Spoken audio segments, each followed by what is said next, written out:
In the world of motorcycle clubs, rivalries simmer and tensions ignite as clubs clash for territorial control, power, or personal vendettas. Let me show you some of the most brutal biker wars in history. Milperra Massacre, or Father's Day Massacre. It's a sunny Sunday in September 1984. The tiny suburb of Milperra, just outside of Sydney, Australia, was about to become the backdrop for a clash of titans. On one side, we had the Comancheros. On the other side, the Bandidos, a rival motorcycle club. Tensions had been simmering for years, and this day would be the powder keg that ignited an explosive showdown. The epicenter of the Milperra Massacre was the Viking Tavern, a watering hole frequented by both clubs.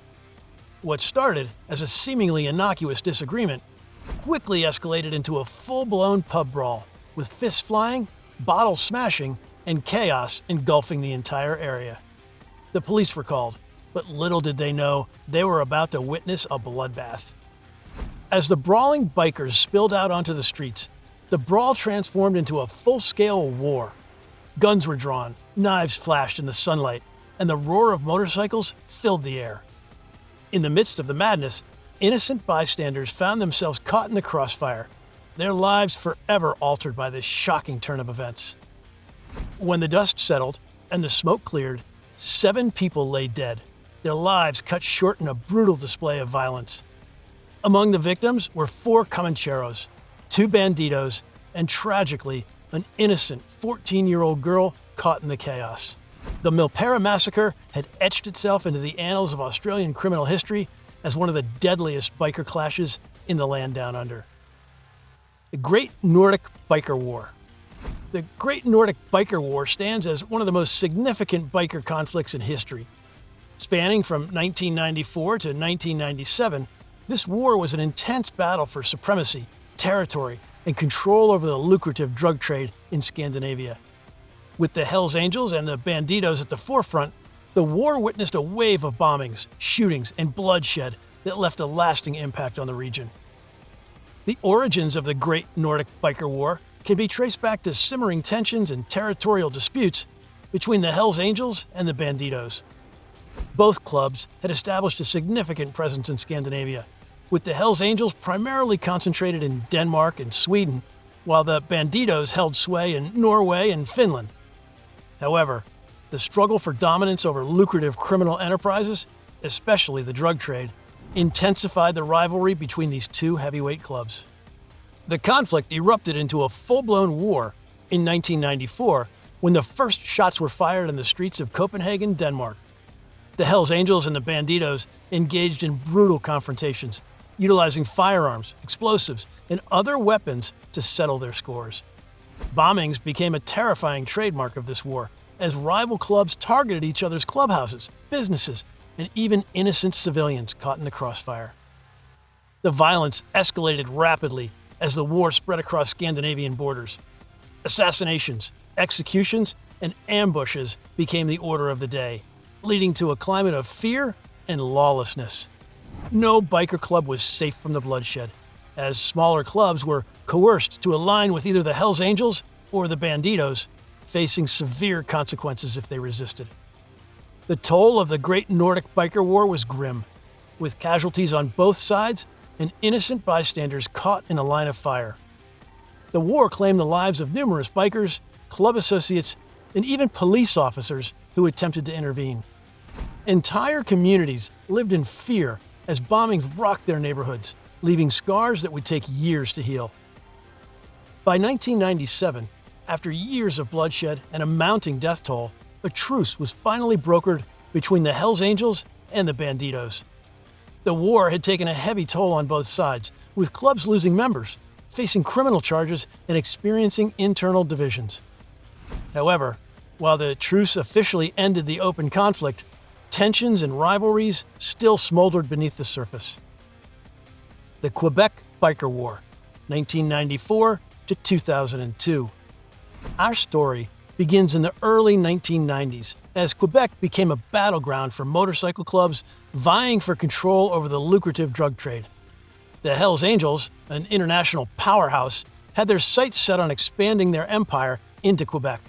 But standing in their way was the Rock Machine, a homegrown gang determined to defend their territory. This conflict, spanning nearly a decade, arose from a power struggle over control of the drug trade. As tensions escalated, the streets of Quebec became a war zone. Shootings, bombings, and brazen acts of violence became commonplace as both sides fought for dominance. The clashes were not limited to the clubs themselves, but often spilled over into the public sphere, leaving innocent bystanders caught in the crossfire. The Quebec Biker War was not just a battle between bikers, it was a conflict that tragically claimed the lives of innocent civilians. The violence reached its peak in 2000 when a car bomb intended for a biker leader exploded outside a crowded shopping center, killing an unsuspecting journalist and injuring numerous bystanders. The public outcry against the biker war grew louder, demanding justice and an end to the bloodshed. As the body count rose, law enforcement agencies were forced to take action. Massive police operations were launched, targeting key figures within the motorcycle club. Arrests, raids, and intense investigations became the norm, as authorities worked tirelessly to dismantle the criminal networks fueling the biker war.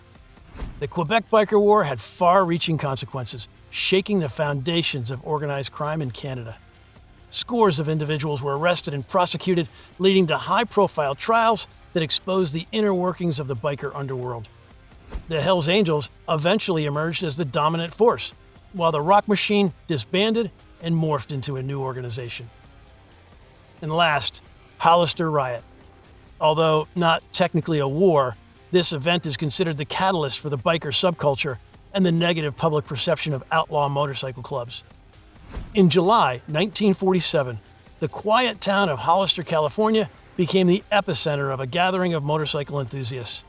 Thousands of bikers from different clubs flocked to the sleepy town, transforming it into a hotbed of excitement and rebellion. As the festivities unfolded, an influx of bikers, predominantly from the American Motorcycle Association, or AMA, descended upon Hollister. The town's limited resources struggled to accommodate the sheer number of attendees, exacerbating tensions and creating a charged atmosphere. Amidst the raucous celebrations, reports emerged of rowdy behavior, excessive drinking, and reckless riding. These acts, coupled with a few instances of property damage and unruly behavior, a large gathering of bikers resulted in property damage and clashes with law enforcement, caught the attention of the media. The media sensationalized the events, painting a picture of anarchy and violence. The image that immortalized the Hollister riot was captured by photographer Barney Peterson and featured a disheveled motorcyclist sitting on a motorcycle amidst a backdrop of broken bottles and chaos. The photo, published in Life magazine, became the epitome of the unruly and rebellious image associated with bikers, further fueling public fascination and fear. The media coverage of the Hollister riot created a moral panic, depicting motorcyclists as societal outcasts and a threat to public order. The event contributed to the formation of a widespread negative stereotype surrounding motorcycle clubs and fueled public anxieties about the emerging biker subculture. Which motorcycle club do you think is the most powerful? Let us know in the comments and subscribe to the Crooks to see more videos like this. See ya.